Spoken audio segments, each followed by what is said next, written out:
Yau uma e uda. Nayamu Nayada Teda. What's up to the kings and queens? Peace and how you feeling, family? Today is a little slow motion for me, but my old heads say slow motion better than no motion. So we gonna make something happen. You know what I'm talking about? With my down south partner that know what I'm talking about. Yahoo family, Miss Franklin in the building, peace queen. Hey, so we're gonna definitely deal with the topic at hand, but let's sidebar for a minute. Un momento. Um, so the queen of ratchet conversation. That's why I call Tasha K. Um, got some more ratchetness for us. Now she had Will Smith's ex-assistant on there, and according to him, yeah, I remember it was rumors years back that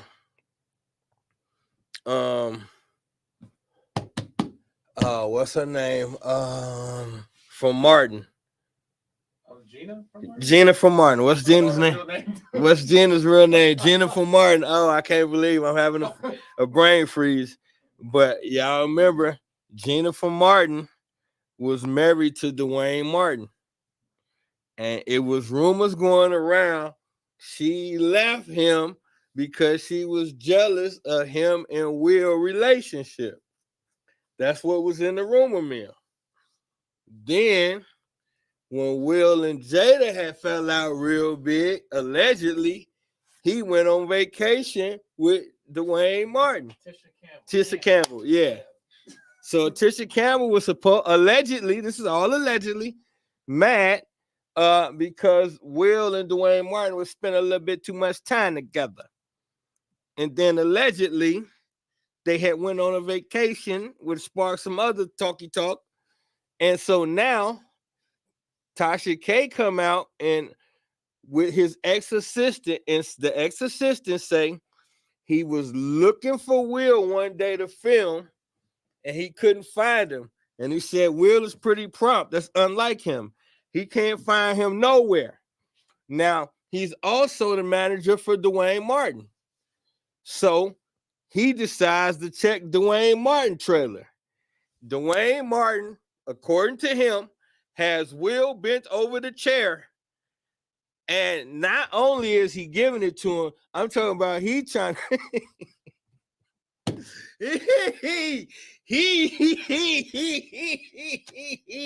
according to dude, he beating the shit out Will like God, like go easy on the guy. This is the way he tell it. He say it wasn't just the normal hand. He say Dwayne was beating his whoa. So now I don't know. First of all, that's just hilarious to me. I don't know why. Because I mean, it's not that I don't see Will being the bottom. It's not that I don't see that. Maybe I just don't see the veracity in Dwayne Martin. In which they're speaking of. They look like they both the bottom, in my opinion. But hey, you never know. So either way it goes, now Willie D made a good point. Every once in a while, I listen to Willie D. Willie D's all right, man. Willie D, he seemed like a brother who actually care, and so Willie D said, realistically, this is Will Smith's business. I agree. Says it's up to him if he wanted the public to know this or not. I agree with that as well. Not that I care though. But the last point that he made was a fair one. He said, coming off back to back Jada bullshit, This is a harder blow. Oh, pause. That sounded horrible. Just coming off of everything he been going back to back to back, he's staying the headline for something negative. With his wife basically infringing on his manhood, and now it's been put out there that he has no manhood. So it's like, on a mental side, Will's got to be at his rope's length. It's like he can't do right. I don't know why it was necessary for this to even come out. It's not like they really shocked anybody, but it's one thing to assume and it's another thing to actually know once it's out there. So I don't know. I mean, I just say Will's had a rough 2 years. The last 2 years for Will Smith have been pretty rough. And the thing is, he was just starting to gain traction off that little rap song. See, that's why I feel like they did that. I feel like that was intentional. You got to think about it this way. Although it appears that things are just happening to Will, nothing just happens in Will Smith's space. Will Smith is getting the treatment of someone that Hollywood no longer needs. So then if you would like to be in the spotlight like you've always been, it's going to cost you because we really don't care about you anymore. So we can make more money off you being miserable than we can off that freestyle you just did. And so that's what it boils down to. Hollywood is really done with Will Smith. They could care less. Anytime you see after the Chris Rock thing, the very first movie they put him in is a slave movie. They done with Will. And I can't say I can't say I care. I mean, he's been, the only thing I can say is I feel bad for a lot of these people in the sense that you are, excuse me, you young and you ambitious and you talented. You don't know what that cost is going to be. So when you get to a space as a teenager, you got to remember Will started as a teenage rapper. So when you get to that space as a teenage rapper, and I forgot, oh yeah, they made all of that money. That's how Hollywood got them. They made all of that money and then they got sued for the Freddy Krueger song.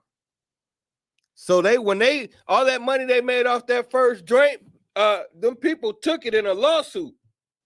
They got hit hard in a lawsuit for making that Nightmare on Elm Street song. Which, that's the game they play. Because watch this. If I'm a rapper and I want to make a song about, I'm the creative, I want to make a song about Freddy Krueger, Nightmare on Elm Street. Everything a rapper does has to get approved through the record company. So it's the record company's job to get the rights for the song. That wasn't supposed to come out of their pocket. So later on, when they get sued, this is a game. This is a scam. This is a Ponzi scheme that just got ran on them. Because realistically, why is the artist, how would the artist know? I'm 16. I just got an idea for a song. I go to a record studio, a recording studio, a professional studio, record the thing. And I tell them I need the sample for this right here. Now, they put the video together. They put the video together. They spent every quarter for the video. It's all over America. And you mean to tell me y'all didn't know we couldn't do this? What did I pay y'all for? Why do I pay y'all if I can put something out, let it get all over the country, and then get sued because I shouldn't have did it? I'll give you the perfect example. NWA.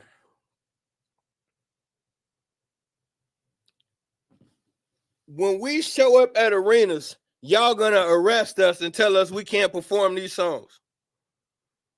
All through the 90s, they're getting sued by this person, that. Why am I getting sued for something that my record company has to put out? How come the record company get no smoke? This same music is all over America at every radio station.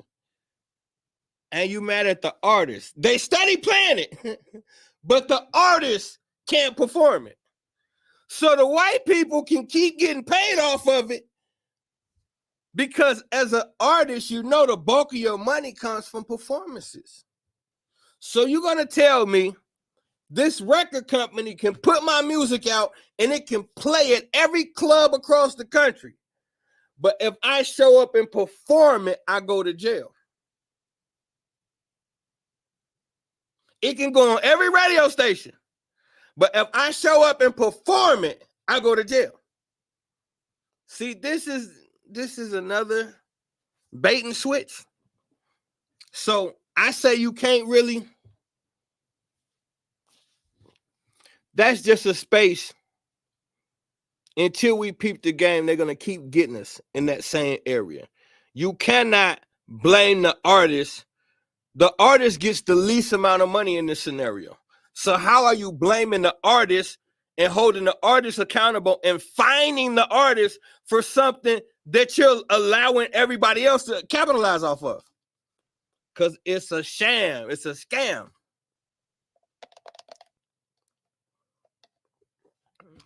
But until we start to know better, then we don't know what's happening.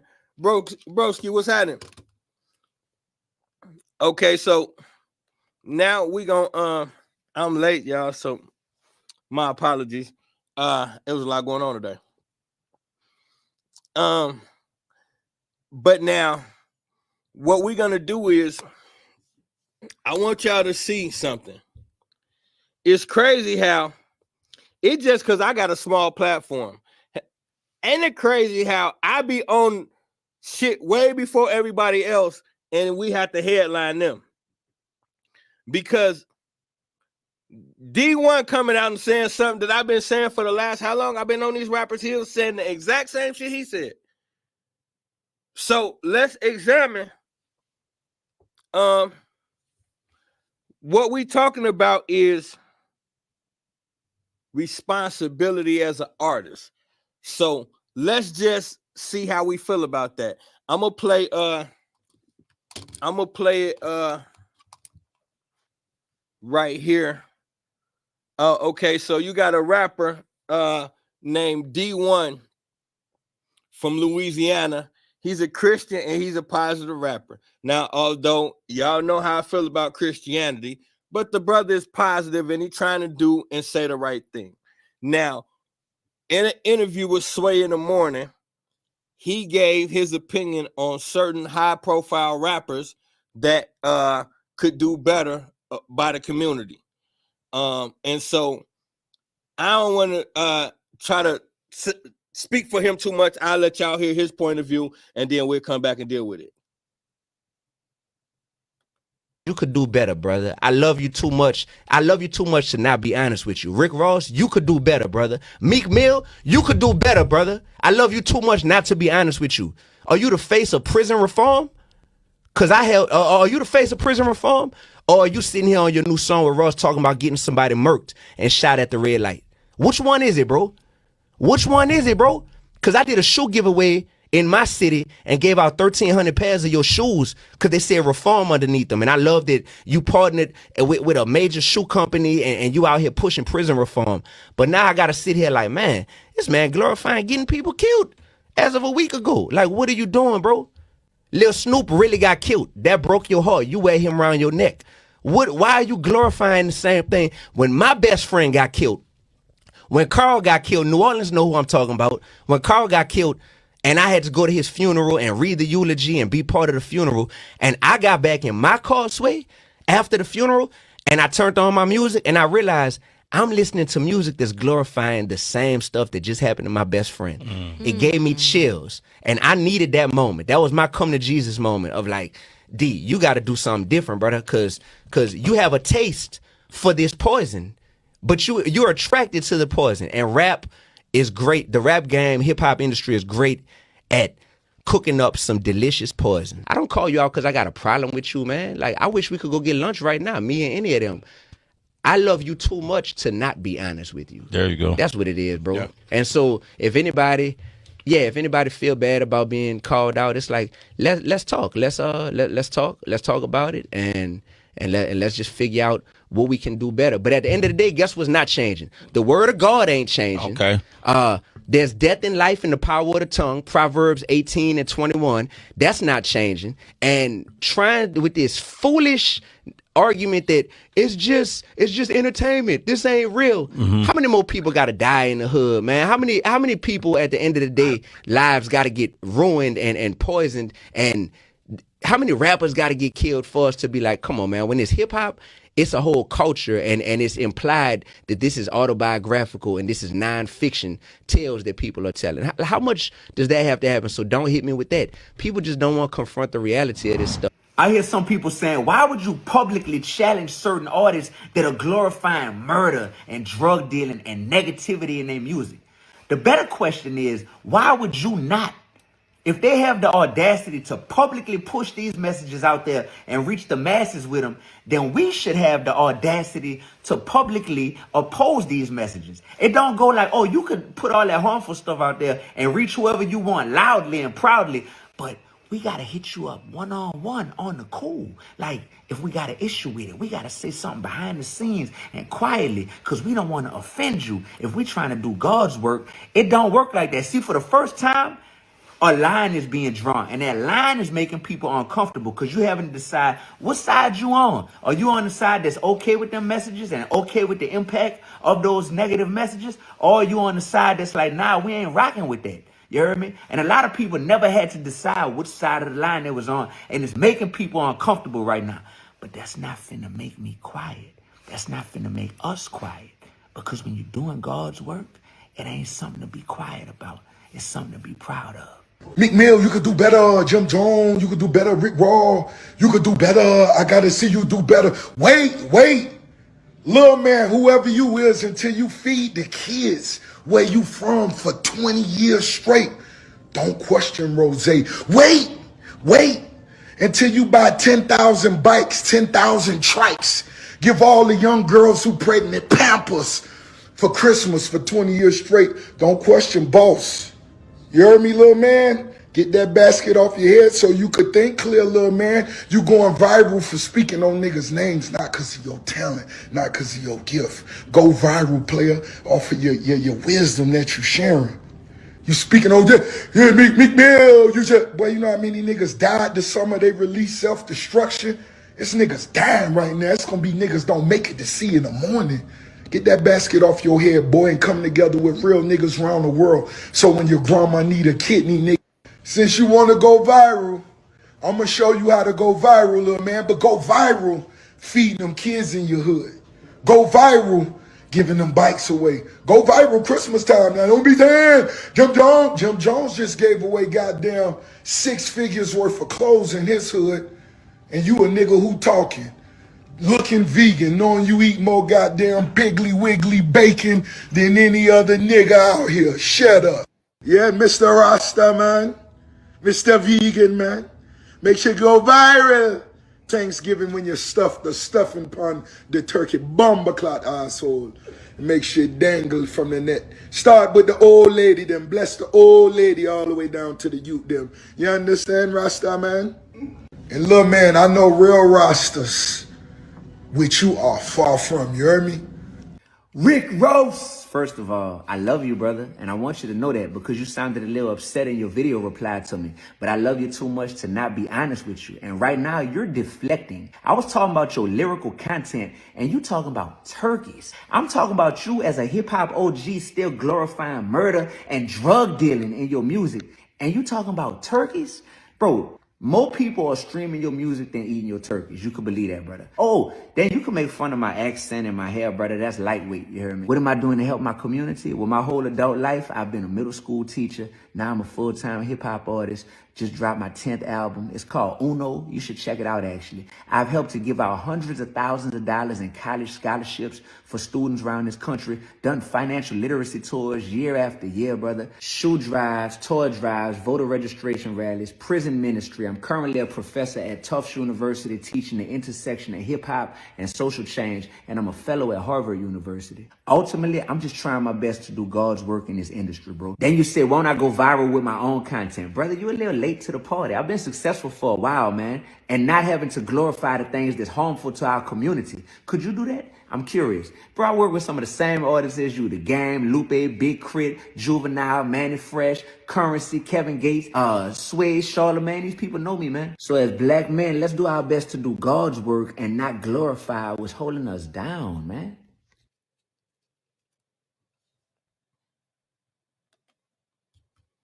Okay, so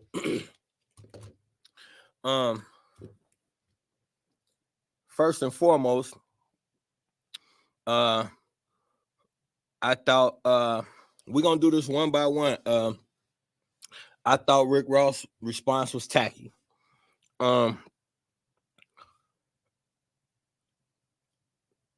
First of all, I think Lil Homie made a good point when he said you reach way more people with your music than they bought turkeys from you. That's true.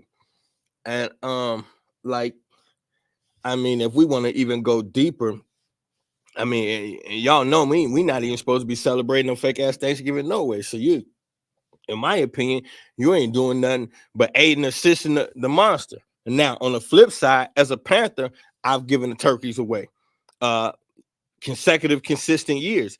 People still want to eat regardless of what. So I can't knock that. I will say this though. We talking about, like the brother said, lyrical content. These brothers in their 40s. And I've been said this. Okay, if you rap is a young man's sport. Most guys come in their teenagers or their early 20s. Okay, so the early 20s. Now, Rick Ross just admitted 20 years in the game, he been holding it down. So for 20 years, you came in with Push It to the Limit, Big Bricks and Slabs. 20 years later, no lyrical evolution. You're still selling dope and killing people. We got the right as a community to call you out on that. There's no evolution. So whatever contribution you're talking about, you're also contributing to the murder rate, because we are deceiving ourselves sitting here acting like rap music doesn't influence us. That's the biggest cop out I ever heard, when people say the music don't influence us. Of course it influences us. It wouldn't be the number one music on the planet if it didn't influence us. It's the number one music on the planet, talking about exactly what you see when you come in our neighborhood. Come on, man. How oh yeah, Bezzy, D1. Hey, hey, I feel like he got a good point. And he said something that was super powerful to me. He said, for the first time, a line is being drawn in the sand saying, making you Negroes choose sides. I like that. Straddling the fence, they used to call it in boot camp. They used to say, no straddling the fence. Pick a side and ride. I'm on the side of uplifting and liberating our people. So I will dismiss anything that goes against that. Will you? Because that's what it boiled down to. Everybody get on these social media vices and y'all talk all this positive power to the people shit. But when asked to make simple amenities that could push our people forward, you divert and got excuses, no accountability. And that's the biggest problem on a day-to-day basis is accountability in our community. Everybody know everything and nobody want to yield to nothing. So I feel like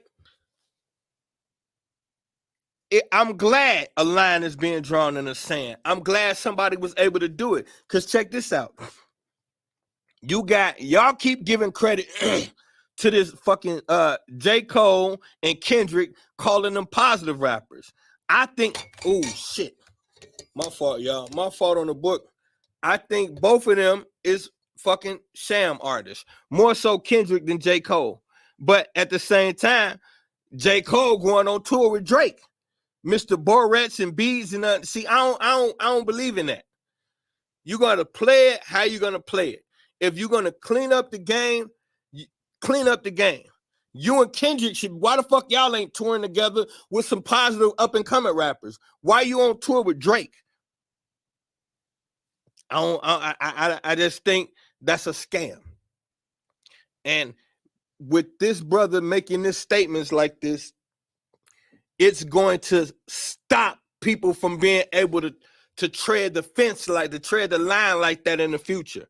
It ain't gonna be no, I'm a positive rapper, but I'm going on tour with dudes that wear dresses and talk down on black women. No, we're not doing that. Either you're gonna keep it positive or you're not. We have to. Look what we did last week. These little kids now want to become drill rappers. 8, 9 years old, becoming drill rappers.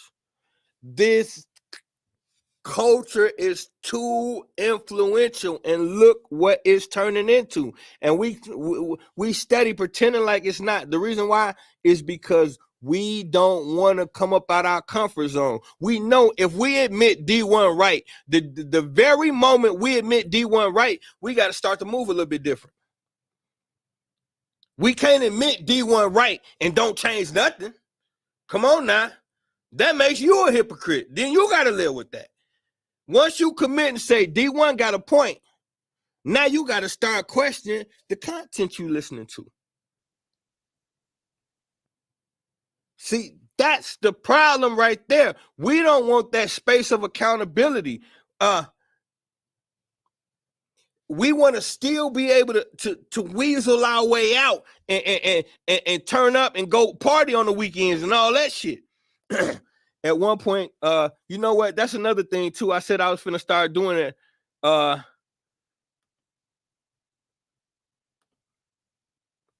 Start highlighting y'all, man, when y'all come up in here rocking with me like that. And then Iceberg say D1 got him. And then Nephew say at one point the game was about spreading positivity and educating our people. And see, this is what we talk about all the time. Now, this how clever they was. This is how clever they was. The whole NWA thing, and we're gonna double back on that because I want to get to these other statements. But y'all remind me if I forget. I want to get back to NWA and what part and what role they play in this whole scenario. And I'm gonna prove to y'all that this was concocted, the whole thing.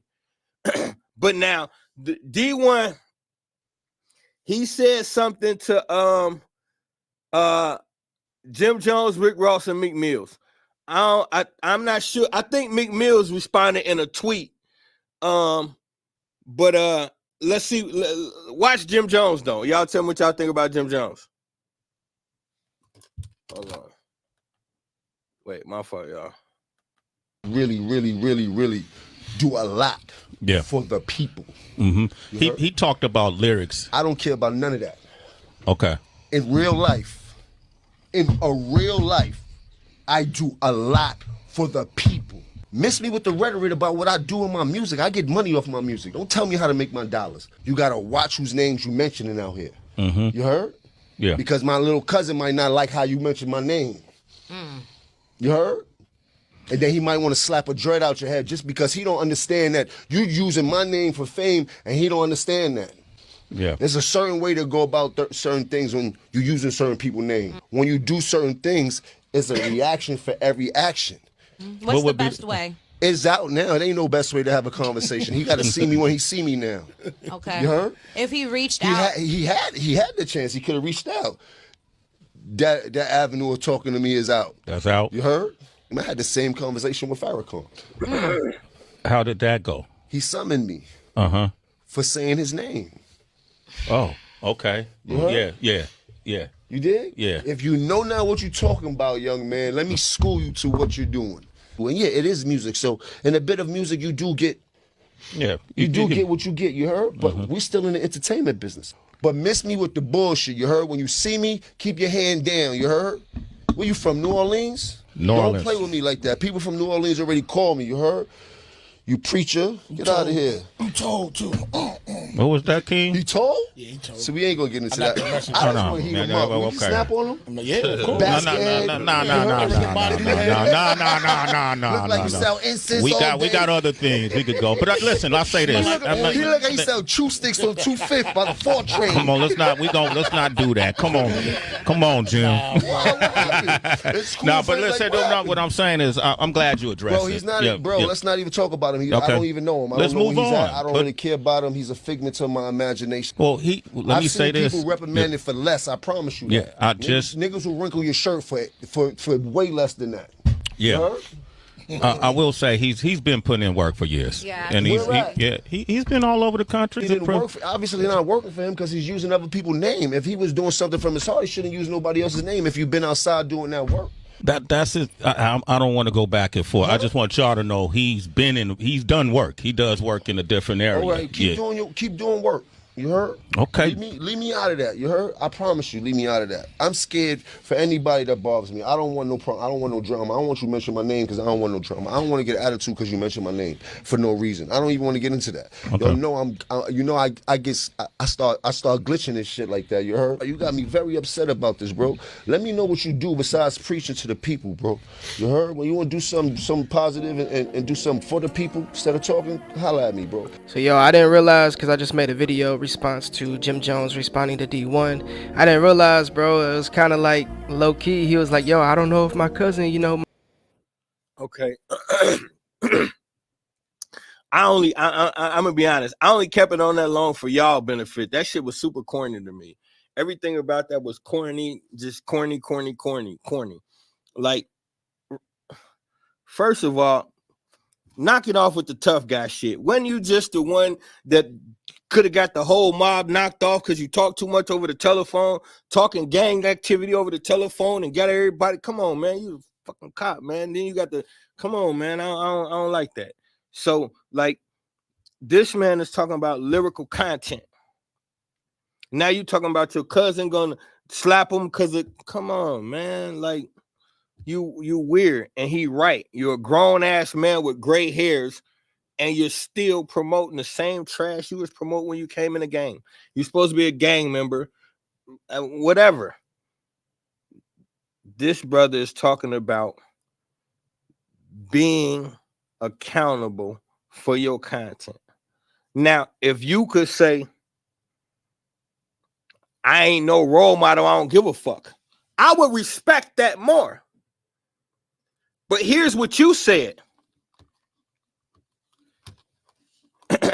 Here's what you said.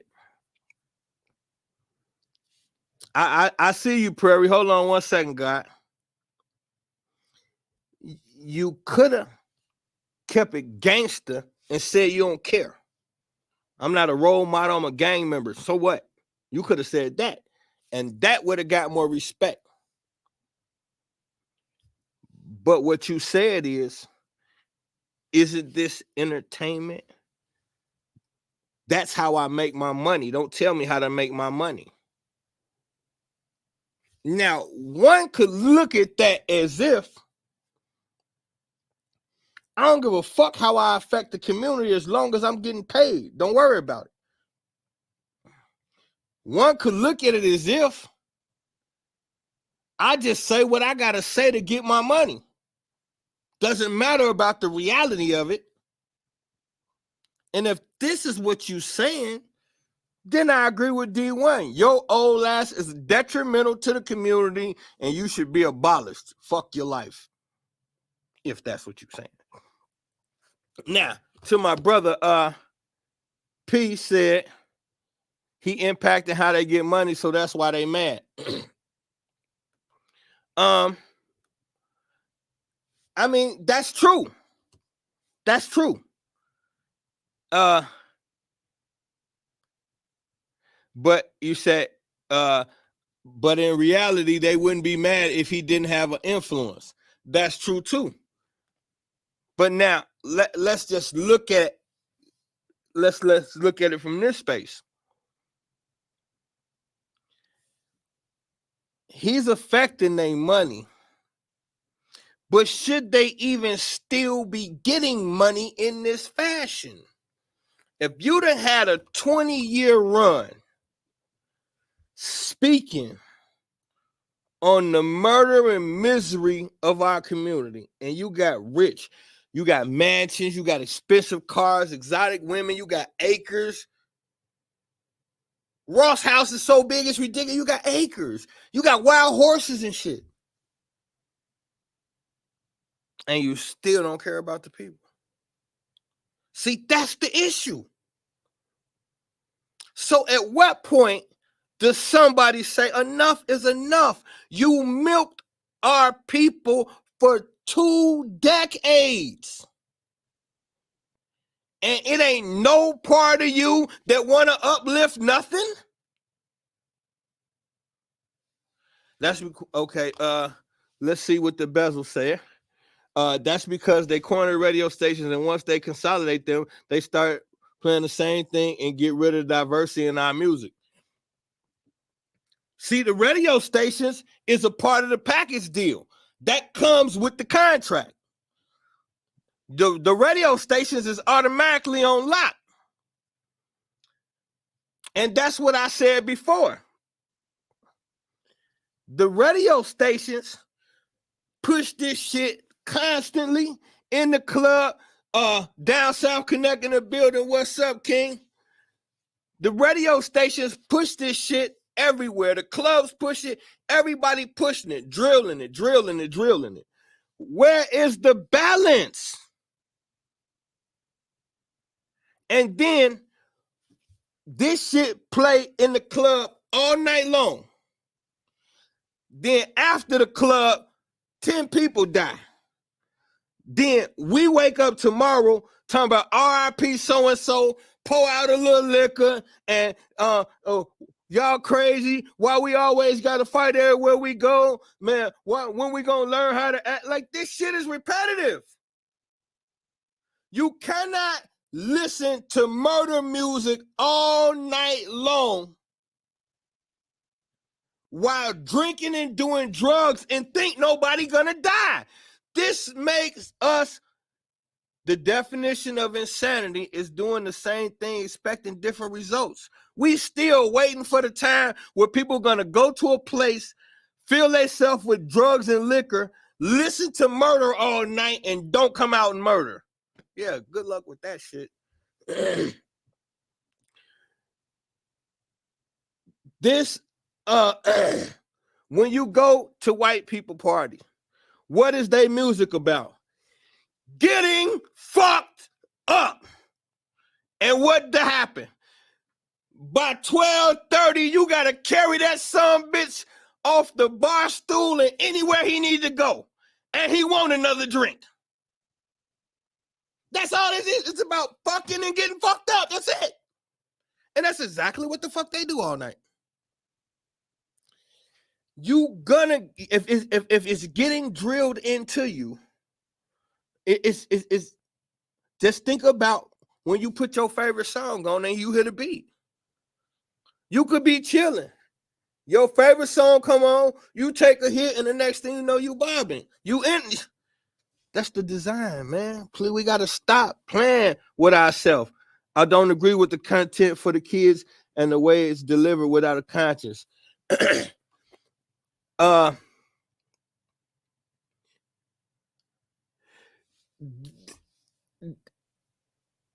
mean, Okay, so let's do it this way. In all fairness, there's always been quote unquote adult music.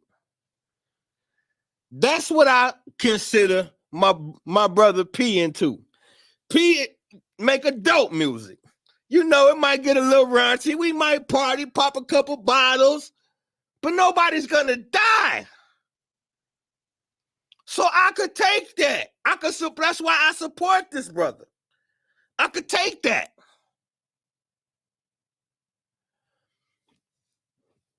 But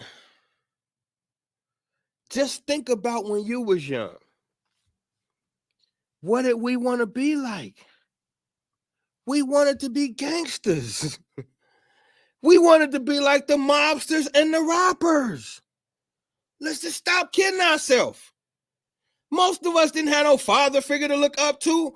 Rap and mob movies fucking raised us. Would y'all stop playing and at least be honest? Mob movies and rap lyrics fucking raised us.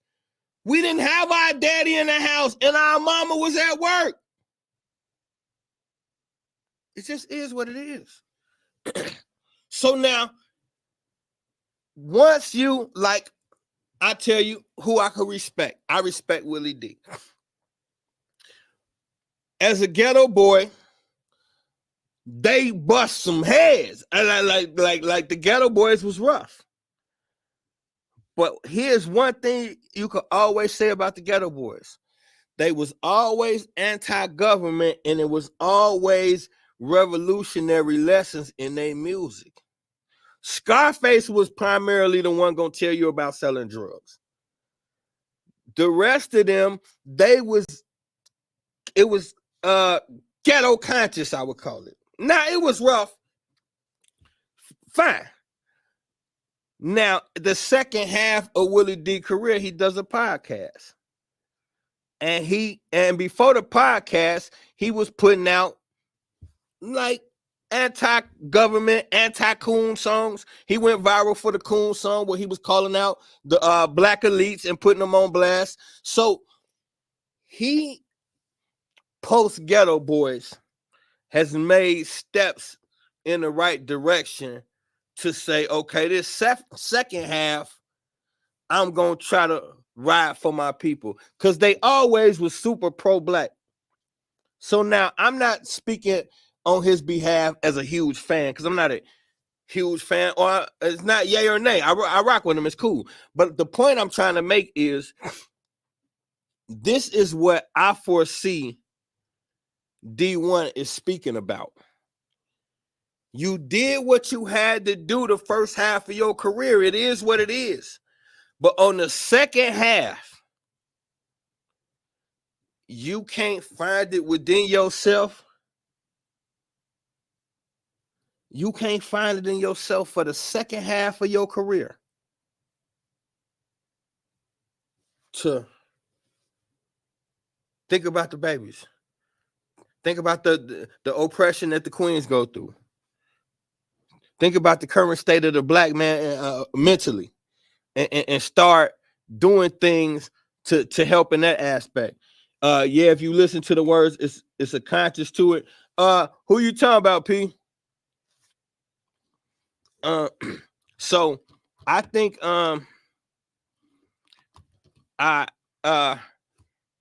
so far both of their responses to me wasn't right.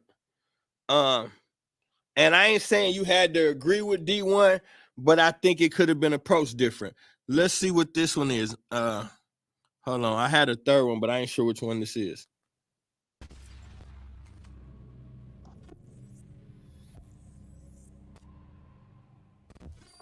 Okay, so glorifying, that word, you take a stance on that. This Glorify, it means to between him and praise or honor something or someone, often in a highly positive or exalted manner. Typically to highlight their virtues, achievements, or significance. It can be a way of celebrating and elevating the importance or value of a particular person, idea, or thing. So when you say glorify, do you say that they are only talking about killing? Because listening to both of those guys, you might have a song where they talking about the struggle, talking about getting to the money, motivating and inspiring. Like it's a variety of music. Like even me, I might have one song talking about this, but then I got this song talking about my heroin and cocaine addiction, how I overcame that, where I am teaching and giving a lesson. You feel me? And I'm quite sure that as an artist, I think everybody have those moments, you know what I'm saying?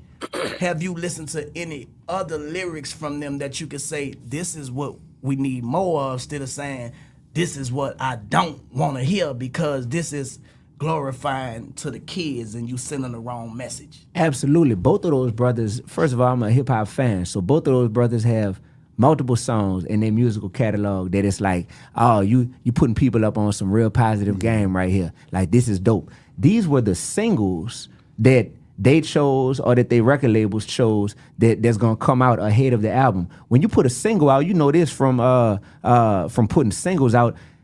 You pick that single because you like, I really want people to pay attention to this song. The album got 17 tracks, but the singles is what I want people to. This is gonna sell for right now. Or this is gonna sell. So which master are we serving? Have us talking about it right well, now. God said you can't serve two masters. You can't serve God and money. So if you're more concerned about what's gonna sell than how God is gonna view you putting that out and creating that type of energy in the world with your music, then that's problematic. And I feel like I had a right to say that publicly if Cats is putting his music out. I don't believe, because they got secular music now and the music is changing. Even in my church, they the sound and the beat is different. And a lot of older people who are traditional, the preacher talk about them. See, y'all can't relate to this pop, hip hop type beat of the gospel being spread, but look at these kids, their lives are being changed. You know what I'm saying?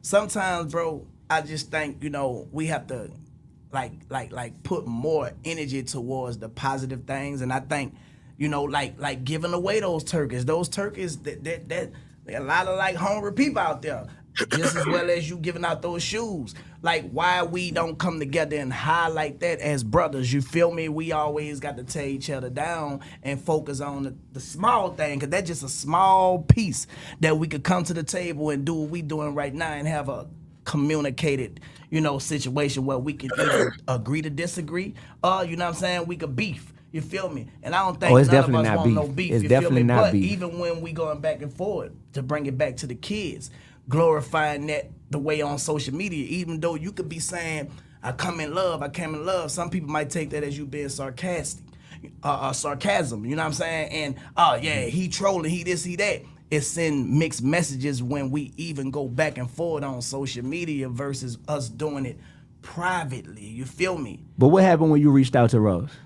You just gotta He ain't fall reply. back. I reached out to him, but I just let everybody know that I did that. You know what I'm saying? It was between me and whoever, you feel Right. me? I didn't get mad about it, and I believe time have its time, and I still gonna run into Ross when it's time, you feel me? I don't have a problem with nobody. Oh yeah, me You neither. feel me? Me neither. But I can't keep on going around saying things, and I don't got a problem with you because people see things different, you know what I'm saying? So I just let silence be the show that I don't got no problem with you. I just think I think the music industry is a unique place because, once again, evil has a disguise and it's called entertainment. Because in the name of entertainment, and that's somebody's art, you're not supposed to criticize their art, or that person is already this successful, so you're not supposed to say nothing about that. What it allows is anything to be wide open. Like a lot of people talk about the state of female rap right now, and where it is in terms of different artists, different females, and what's being pushed and being glorified. And it's like, if you say something against that, you considered a hater nowadays. Man, that's mental manipulation, man. To be like, so you mean to tell me this could be done in front of millions of people out here in the public, but we gotta be quiet. Now you have a right to speak in verse. Okay, so now this this one kind of long. So at certain spots, I'm just going so we could break it down. It's like 18 minutes long. So now I I feel like Turk doing a little tap dancing. I think he mean well, but I think he doing a little tap dancing. And because I I agree with the fact that, like, And the person who made this make sense to me was T.I. When when T.I. and Lil Wayne bump heads, you know, T.I. and Lil Wayne was close as hell. And Lil Wayne made that statement that he don't believe in racism. He ain't never experienced no racism and all of that. And T.I. publicly went in on him. And T.I. said, that's my partner. But he made that statement publicly, so I felt I needed to clean it up publicly. He ain't say it in private. and this the whole thing. Like young brother just said, you can put your message out there and poison millions of minds. And then I got to call you to talk about it. Why? I'm quite sure this young brother understood what saying those names was going to do. Exactly what it's doing. Create a dialogue that y'all won't have any other kind of way. It's not, see, it get to a point, and this is something I said recently. I'm going to stop telling grown people what they already know. These people already know they shouldn't be doing this. They already know exactly what the hell they're doing. Like this Meek Mills thing. Point, wonderful. How you going to come out as the face of prison reform? And then, now I got this from my broski. Broski say he dropped the album, he dropped the project right after he came home, and it didn't do so well. Now he double back, he go get Rick Ross. Big bro, I need you. Now he jump out with Rick Ross, he Shaq and Kobe. Now you know that's gonna do crazy numbers. He back. But what about prison reform? And see, this is a game we play because Meek Mills tweeted him and said, you know, we in both lanes or something like that, LOL. No. See, that's a game you playing. We're not going to sit here and act like spinning the block, gang banging, and shit like that ain't how brothers end up in prison. So how you going to be the face of prison reform and talk about shooting people at the red lights and hiring people for hits? Come on, man. That's hypocrite shit. Once you, what happens is this. Once he got in that lane and he tried to make some music, his speeches was going so well, he figured the music would do the same. When the numbers on the music wasn't right, his pride got in the way. That's why I'm dropping the 7 deadly sins. 7 is coming out in the next 2 weeks. And it's going to deal with pride and gluttony and greed. Because these are the things that led to the decision to say, hey, you know what? I'm going to go back to this gangster shit because that positive shit ain't selling. You cannot be the face of prison reform and still be singing about killing black men. You can't do that, bro. And he not wrong for saying that. Especially if somebody who done invested in 1,300 pairs of your shoes. Do you know what kind of sales day he gave you?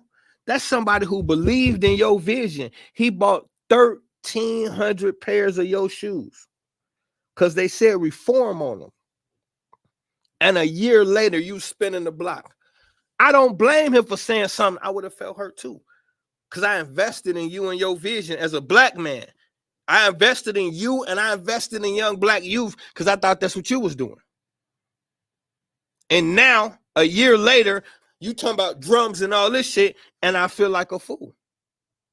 We don't know how many speeches he gave at the schools using you as a platform saying, hey, look, y'all, look at Meek Mills. He went from the ghettos of Philly. He was in gangster rap. He had to do some time. And then he came out as a champion for young black men.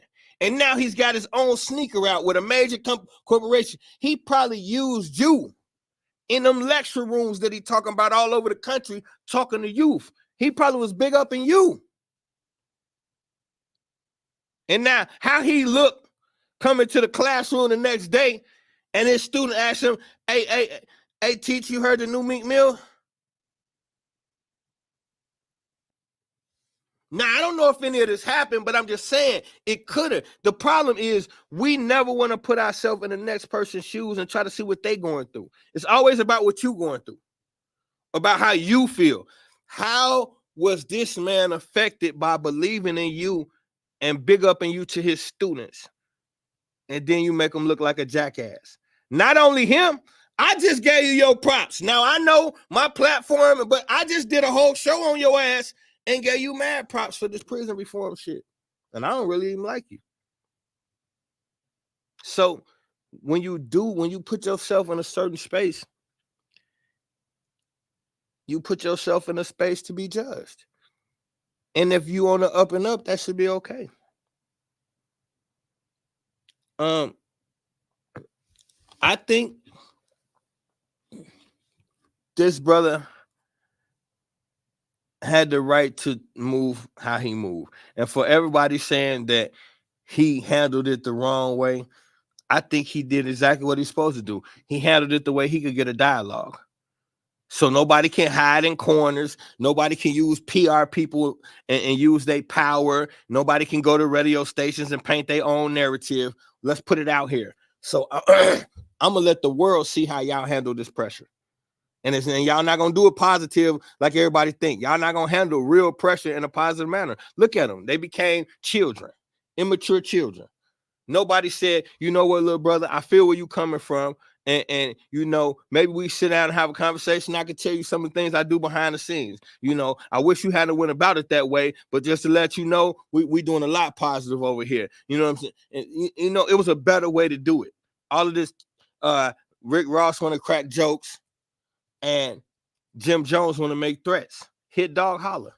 That's all to it. A hit dog holler. Yeah.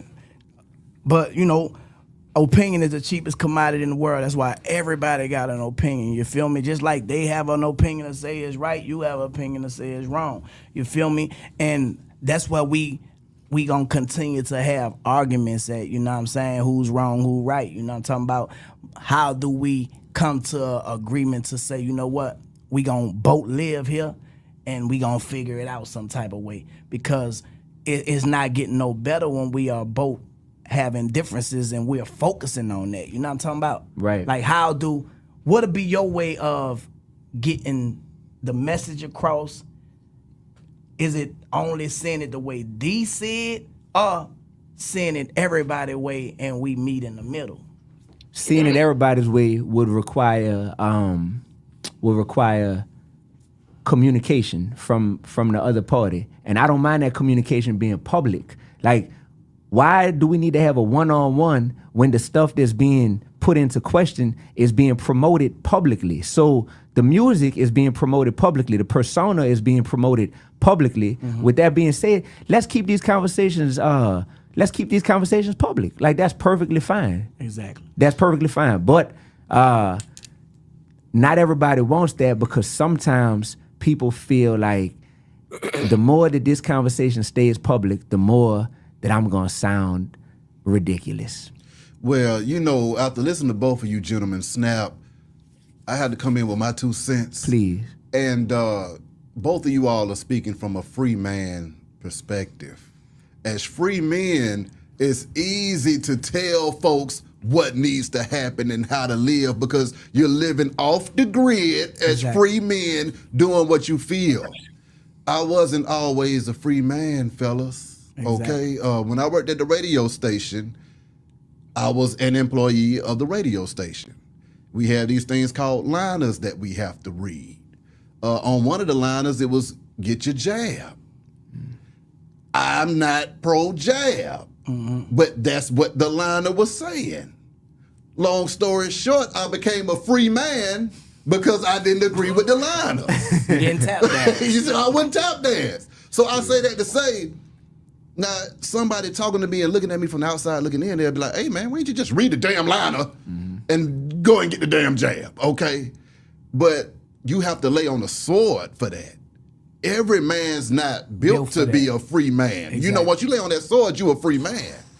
Every man's not built like that. Now let's bring millions of dollars onto the table where you're taking the care of hundreds of people in your family and friends and all of that's on the line.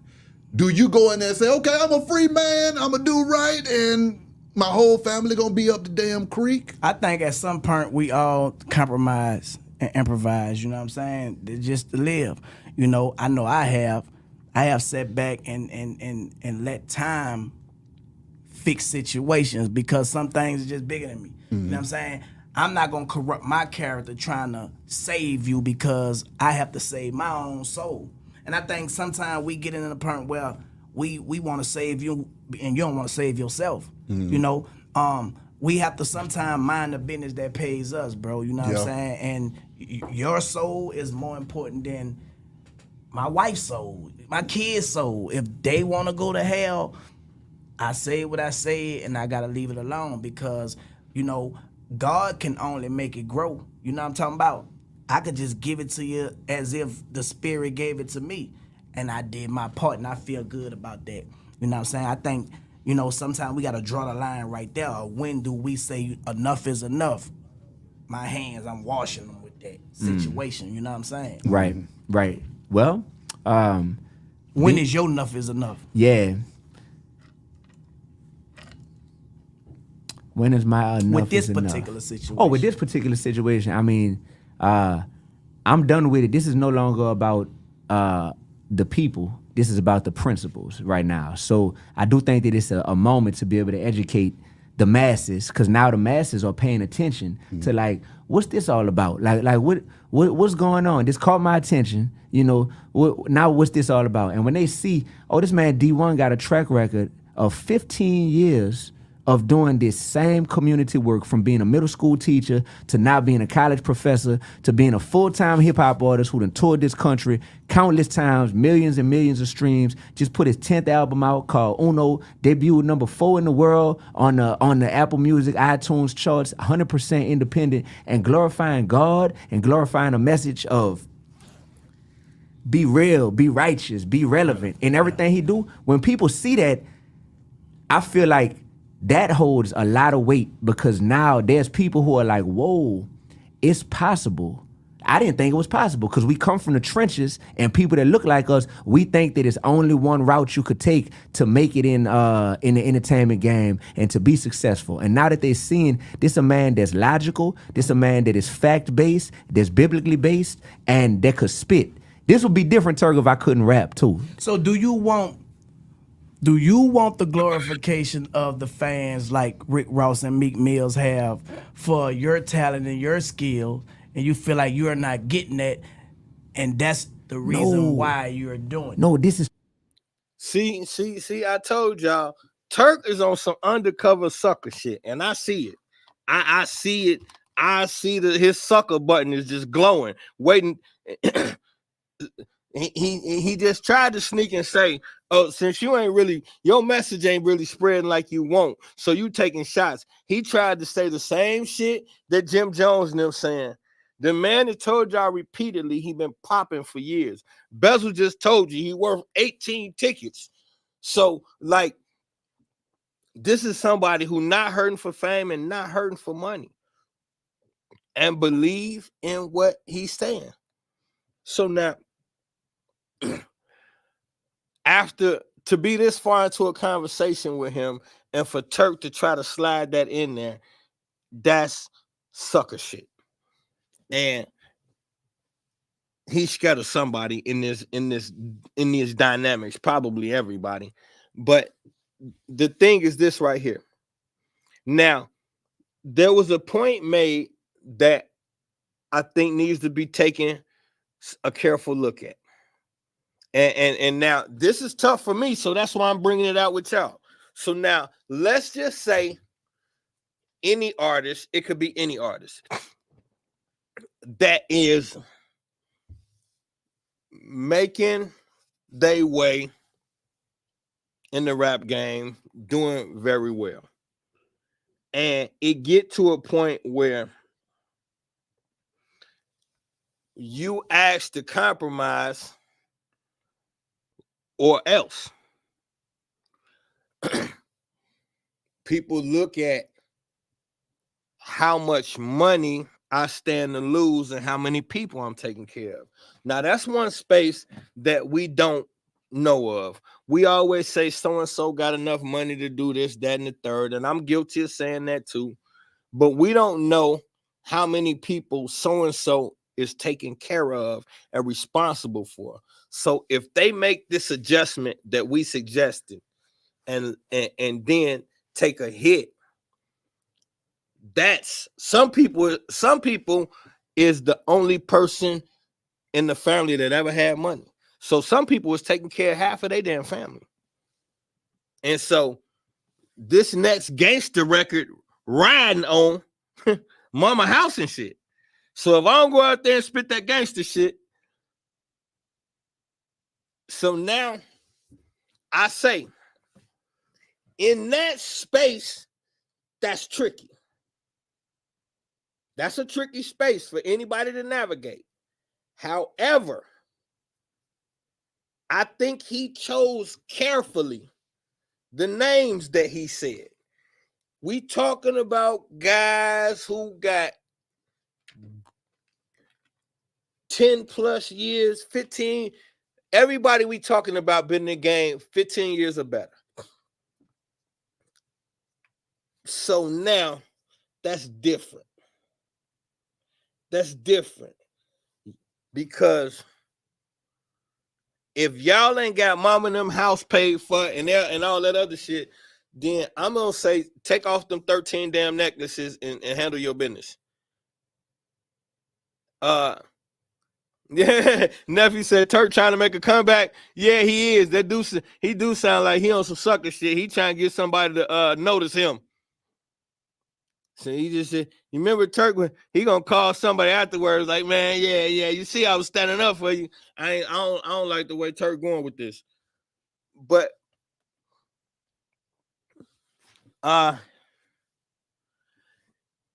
there's, like I said, we talking about these guys who've been down for a minute and got a nice bag. So in that position, it's got to be a space where at some point you say, you know what, this line I ain't gonna cross. This far I'm not gonna go because.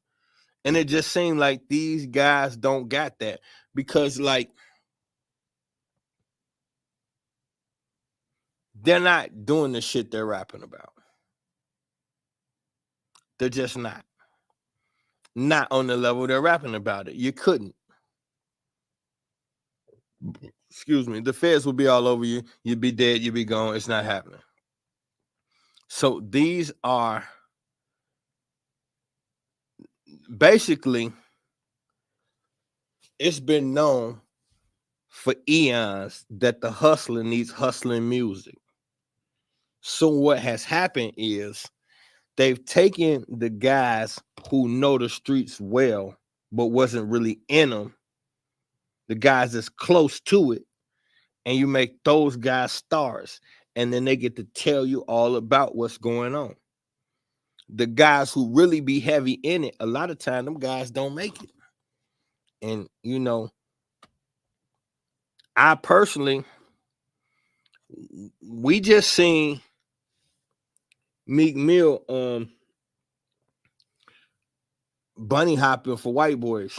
So it's like at this point, we got to talk some gangster shit. Them white boys had me on the tennis court bunny hopping. We got to get back to some gangster shit. My albums ain't selling. They got the white boy drunk hugging me. I've been caught on tape drunk hugging white boys and shit. So like, I pay attention to all of that.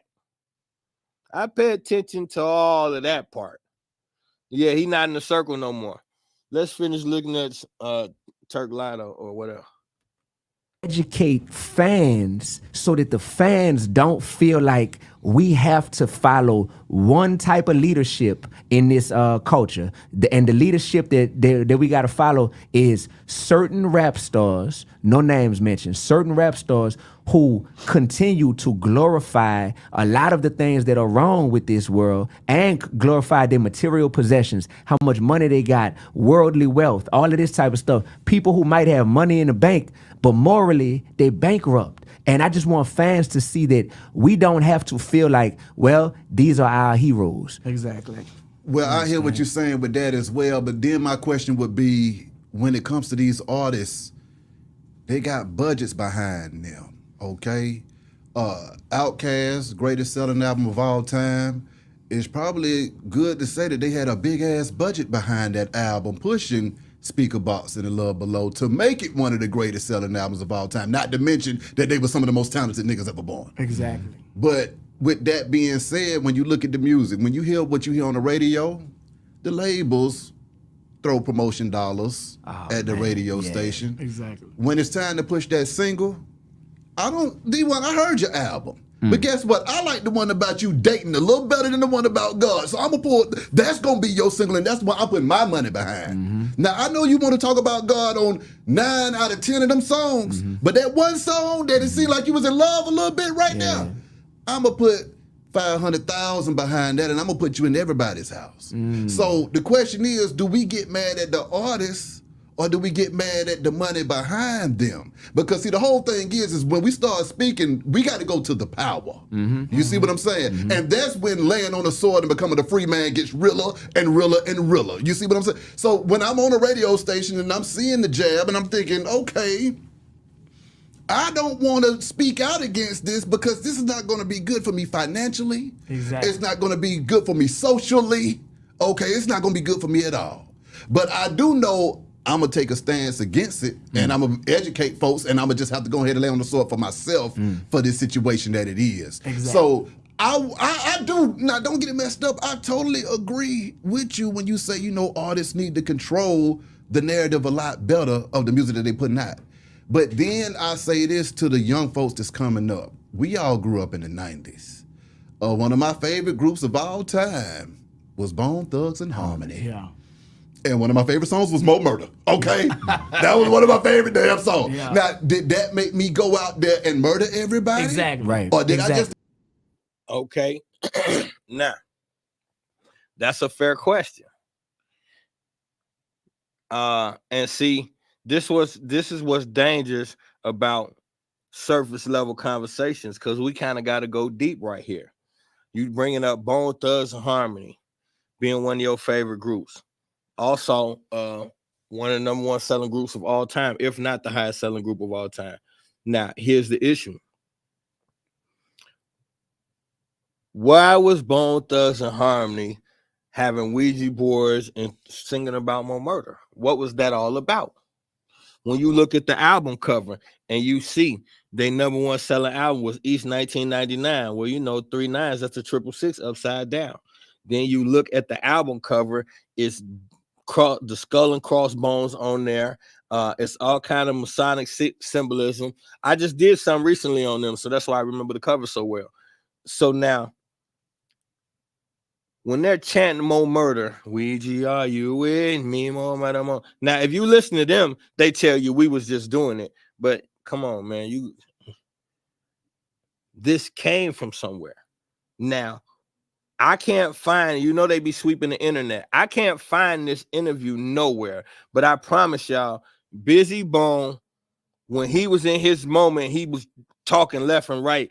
Busy Bone had one, and I looked for this for a whole day last month and couldn't find it. Busy Bone had one where he literally saying, we got the Ouija board stuff from Easy. And I know he said it because that otherwise I wouldn't have knew that Eazy-E was into Satanism. See, a lot of y'all don't know that, but when you go look into Eazy-E, it was always skull and bones all over Eazy-E everywhere.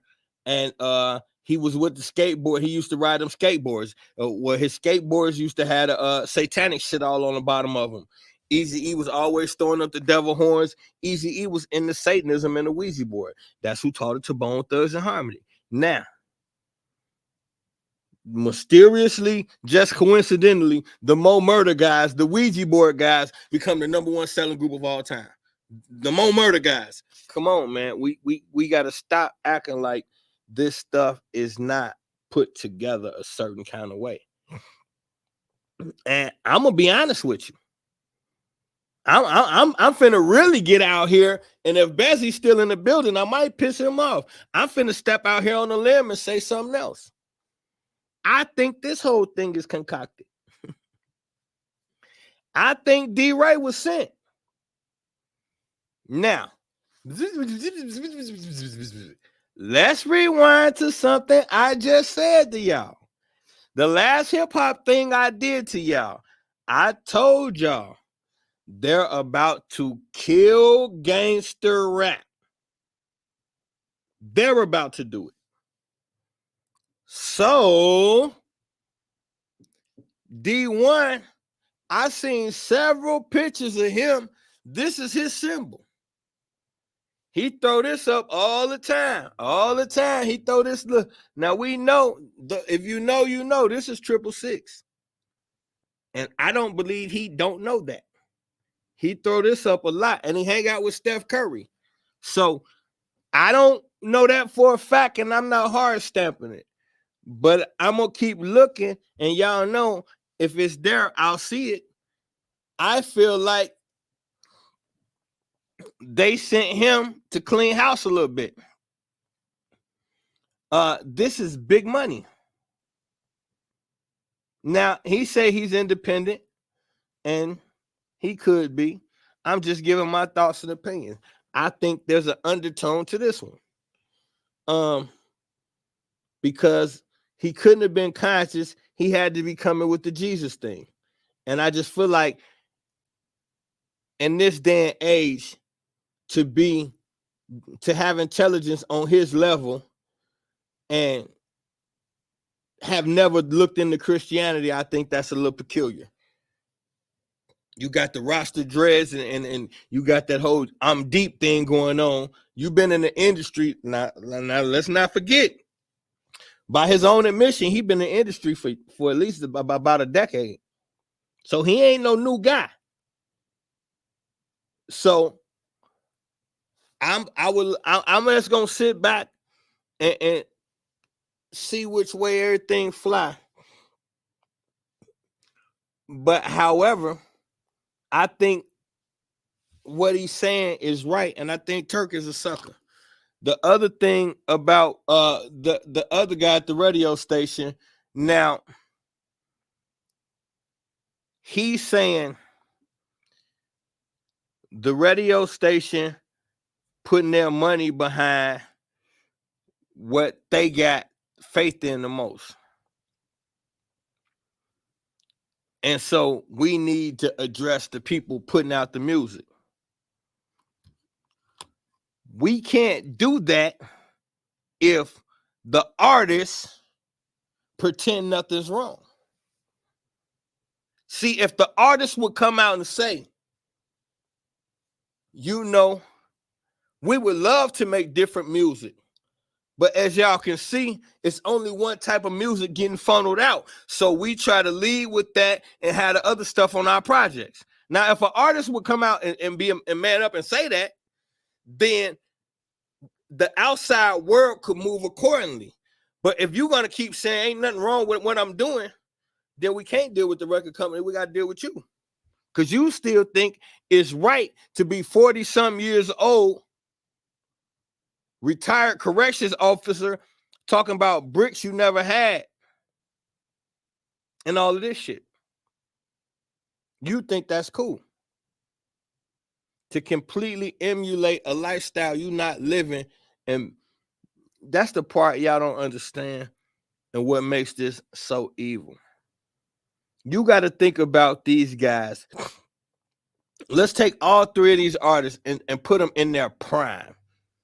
I mean, like when Ross came, he instantly became my favorite. When he came like a whirlwind. He was lyrical and he was from Miami. It was heavy. And he came through the door with a great marketing scheme. They gave him the Tony Montana image. So y'all don't understand psychology. Psychology-wise, that puts you in the mind of he the biggest. And then what he kept calling himself, the biggest boss. So he programmed you to see him as the biggest boss. And he used the Tony Montana thing to put you in that mind frame. And so we always treated him as such. And now he's talking about kilos and kilos of pure white cane, pushing it all across and giving you this lifestyle of mansions and all of this shit. What young hustler don't want that? So now, when guys like that, see, you got to be in the streets and then you got to be honest. When guys like that hit the streets, we turn it up a notch because we start trying to shoot for that. So our mentality switches. Now, y'all ain't going to admit this, but I am. I start getting them Tony Montana vibes. When I'm out there in the streets and I hear that shit, I start talking a little reckless and loading up guns and get out. Start sweating niggas in my gators. That's what I get to doing. I'm outside in fur coat and gators putting pressure on niggas. All right? And we don't think this shit no game. So I was already in the role. He came through with the Tony Montana shoot. I was already wearing mink coats and fur coats and gators and shit like that. And you want to talk this kind of talk? Oh, okay. This right up my alley. I start organizing hits and making niggas move certain kind of ways for money when I'm in different states. I started thinking like that. And I seen other people doing it too. They just ain't going to admit it. What about when Jeezy hit the streets? Bro, I'd have gave you your issue anywhere I caught you. You and whoever with you. When Jeezy was running the streets, I would have gave you and everybody with you your issue wherever we caught your ass at. Because that's how the music made you feel.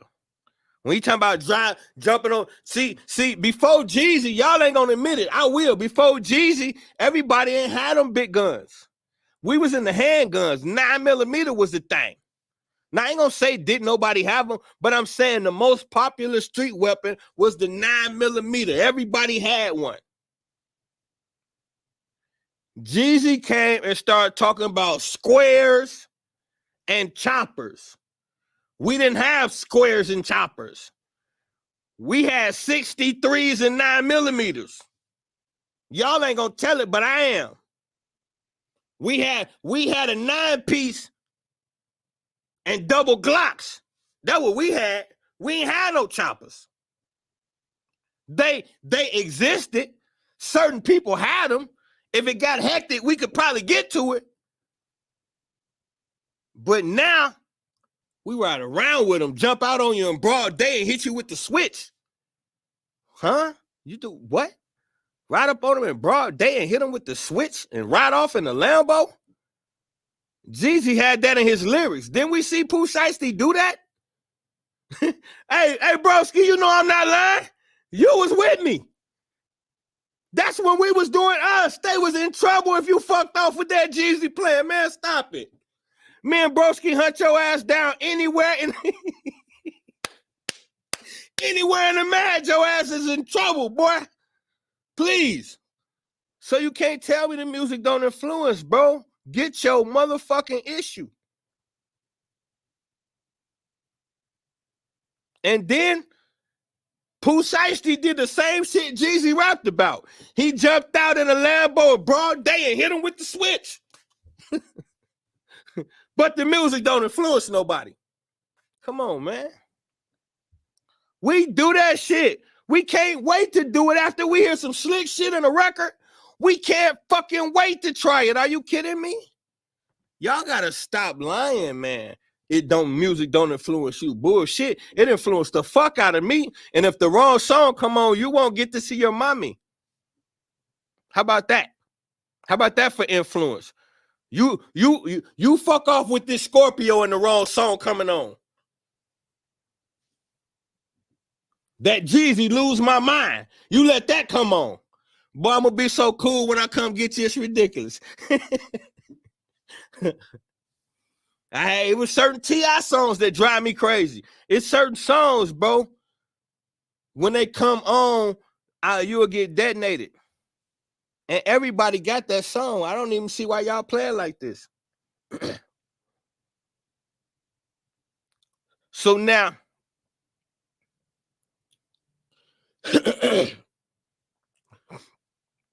I'm doing the Tupac documentary, and I just finished it today. I'm uploading it now, the first draft, so I can see what type of corrections need to be made. And we probably drop it on the 25th. I wanted to do the 16th, but that's just, I want to make sure I got everything super perfect. So I'm gonna drop it on the 25th. And it's like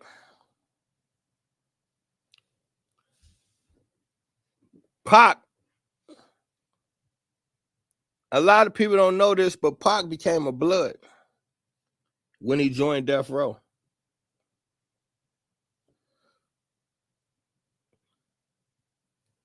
See, these guys, these rappers, yield a lot of power over the youth. And depending on how much power you hold over the youth is your status in the world and in the game. When you look at the prototype for what's considered a real street nigga nowadays, it's Tupac. Tatted up, ready to go, on site. That whole on site, let's get it, mob all over. That's Pac. And he taught us all to do it. And now you see these prototypes, generation after generation after generation, all these different variations of little Pacs. And everybody's the most gangster. Everybody's intolerable. Everybody is ready to kill something and prove that they tougher than the next. And you mean to tell me the men promoting this behavior don't deserve responsibility? And you mean to tell me we can't point it out what's poison to our community? Here's my issue. We could point out our baby daddy ain't shit. We could point out our baby mama is trifling. We could point out that we got all these mental health issues. We could point out that no woman could ever really love a black man unless he got these things. We could point out that these bitches ain't loyal. We could point all of this out. And it's okay. Because it's toxic as fuck. But when I get to pointing out something that can make us better, hey, wait. You can't say that. You can't say that out loud. You got to call me. These female rappers, they half naked publicly. So we're going to point it out in public. These male rappers, they have admitted that they're okay with compromising their people in exchange for currency. Because nobody seems to be man enough to say, you know what? I'm sure my music has had some negative impact. And I get it. Like P said earlier, in order for me to confess to that, it affects my bottom line. It's going to fuck with my money. I say two things. First thing I say is, well, by now you've made enough at least. For two, I say, how come y'all got so much confidence when it comes to negative shit, but you don't got the same confidence when it comes to positive shit? Meaning, if you got confidence every time the boss grab the mic and go viral on my talent, why your talent can't be positive rap? If you so live, remember y'all was telling D1 you got to get his weight up. So if your weight and your status is so far up, you mean to tell me the people who rock with you wouldn't like you if you said positive things? Well, that to me sounds like a different kind of relationship. It don't sound like you the one with the power. It sounds like you're a slave. That's what it sounds like once you flip it around and put it the way you putting it. See,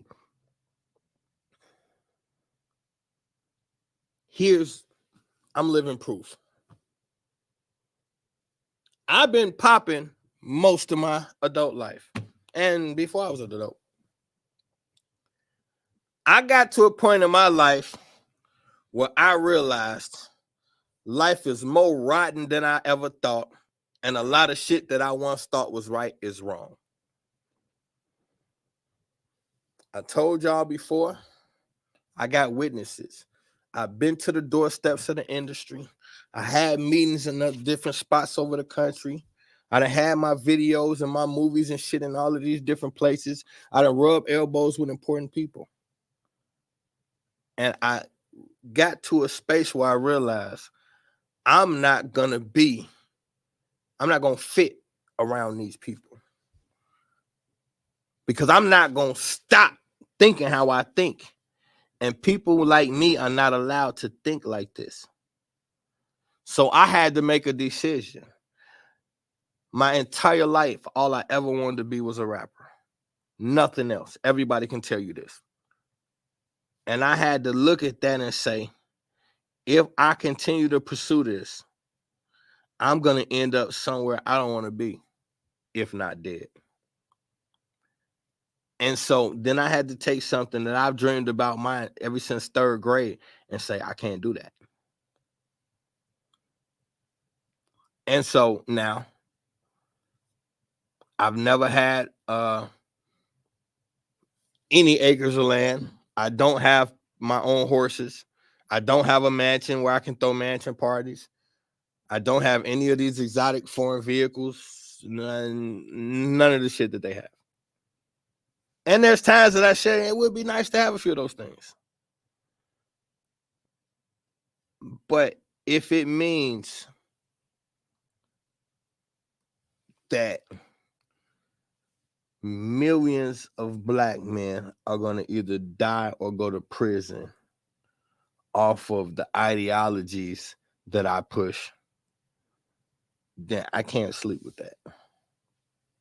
And it takes a special kind of somebody that can ignore because in every one of these rappers' songs, they all tell you they live in evil and they're going against God. And most of them at some point let you know they align with the devil. Almost every one of these gangster rappers at some point got a lyric that compares them to the devil or tell you that they siding with the devil, that they live in evil, they doing bad, they live in the wrong way. They all admit it. I admitted it. So if you can put it in a song, then you know what you're really doing. And at least Jim Jones came halfway clean and said, this is just how I make my money. Meaning, I don't care about you niggas. I say gangster rap to get a check. Realistically, I'm a snitch for the feds. Didn't y'all hear me doing the 6ix9ine trials? I was caught on tape sanctioning a murder. Let's think about this. This man was caught on tape on a phone wiretap, FBI wiretap. He's on there giving orders to kill someone as a blood. So that means the feds have him on tape as the high-ranking blood member, high enough to call the shots to get another man whacked and have people agree to it. Now, it didn't happen, but you can't say that. and still be sitting here, never spent a day in jail, unless what they call it, a CI. Jimmy, are you a CI? Jimmy. Oh, Jimmy, are you a CI? I don't know. I'm rocking with D1, at least for now, till I find out what this 666 he keep throwing up is about. Bone Thugs and Harmony singing that. Exactly. Now the question is, who the hell was putting the money behind Bone Thugs and Harmony to have me sit in my house talking about more murder every damn night? You see what I'm saying? Exactly. Then that's why I say, man, we can't put all the pressure on these artists and say they are the reason for all of this murder, because we have murder in music, we have murder in movies, we got murder in books. We don't know where they getting that murder she wrote from. You know what I'm saying? I got an answer for that too as well. It's called poverty. Yeah. Okay, we got that. Murder, how we Exactly. Poverty causes us to commit these crimes. We got a elementary school to prison pipeline going on around here as well. As an educator, you know how difficult it is. So now the question is, do we go out here and raise hell and say, you know what, we need to pay these teachers more. We need to make sure that these teachers are getting paid 6 figures. I know these officers. They should have been did that. Yeah, I can't take no more Turk. I'm sorry, y'all. But the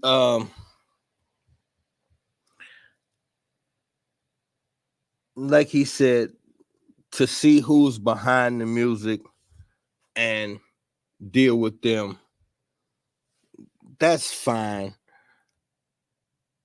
These artists still have to have accountability. We're not gonna let that slide. Artists must have accountability. It's no reason why they can't. These artists call each other out all the time. Anybody they want for any reason, the slightest little thing. They even talk about you got to check in when they come in their city.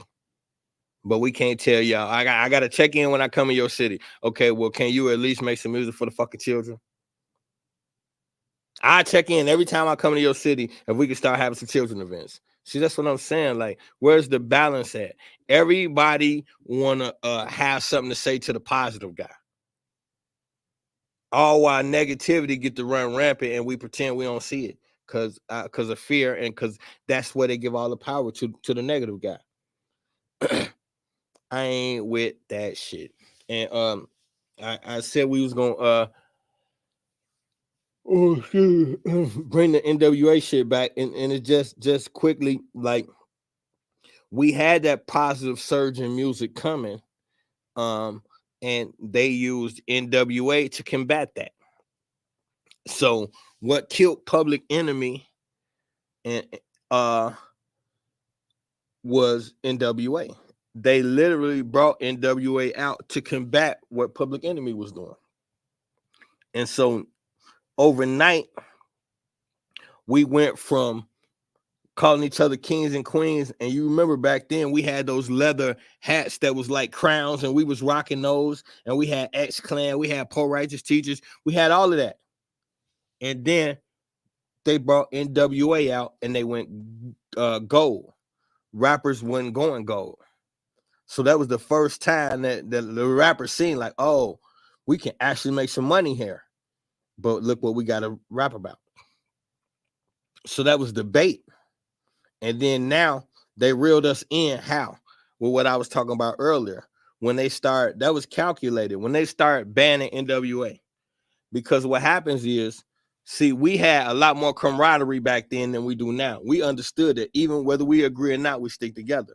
So when the power structure appeared to start attacking NWA, we rallied on behind our people on some freedom of speech. Like, wait a minute. And so we got sucked into with Snoop Dogg, but before that, NWA and 2 Live Crew with the whole freedom of speech thing. So we didn't like the fact that, wait a minute. Y'all coming down on these young black people for trying to speak their mind. And then that's when we start saying, well, we just telling our story.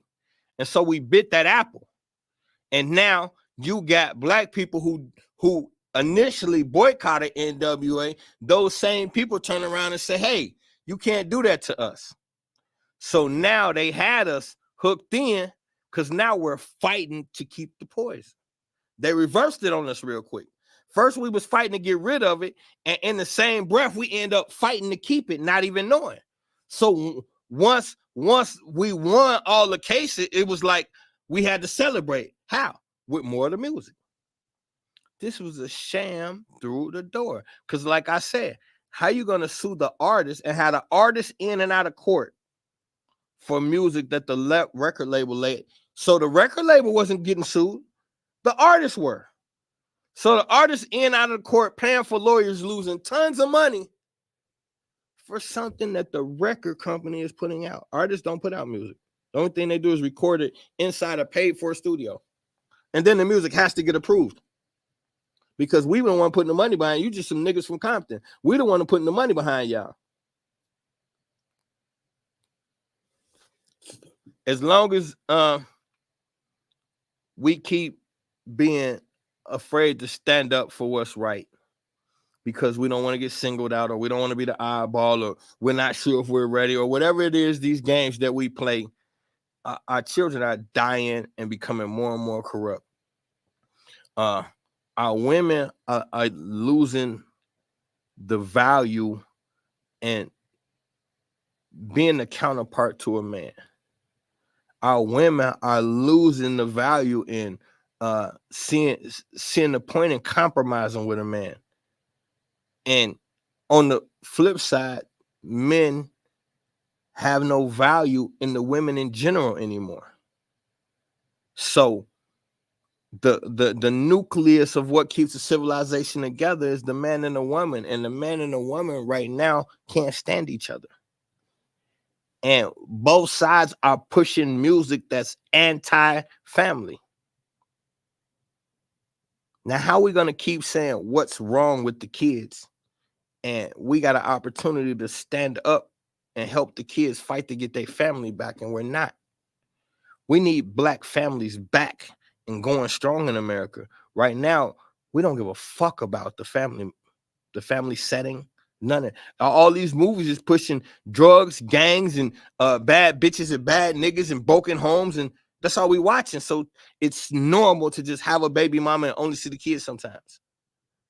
But we killing ourselves. We're killing ourselves.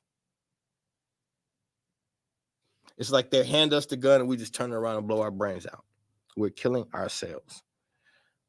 It's time to start owning up. It's accountability hour. I know we hate that word, but it is accountability hour.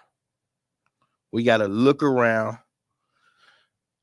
take a deep breath, and just say, I know I didn't mean for this to turn out like this, but I assisted it. And now I got to do my part in fixing it. I didn't mean for it to turn out like this, but I assisted it. And now I got to do my part to fix it. It has to happen. Y'all know what to do. It's Tuesday. It's time for the after party, baby. So we headed to Clubhouse. Misinformation Nation on Clubhouse is where we will be at 8:30. So y'all come back, slide in the room with us. Nephew, you better come in the room.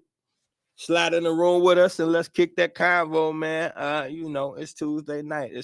And after the show, it's the after party. You know how we do. Knowledge is the only real power.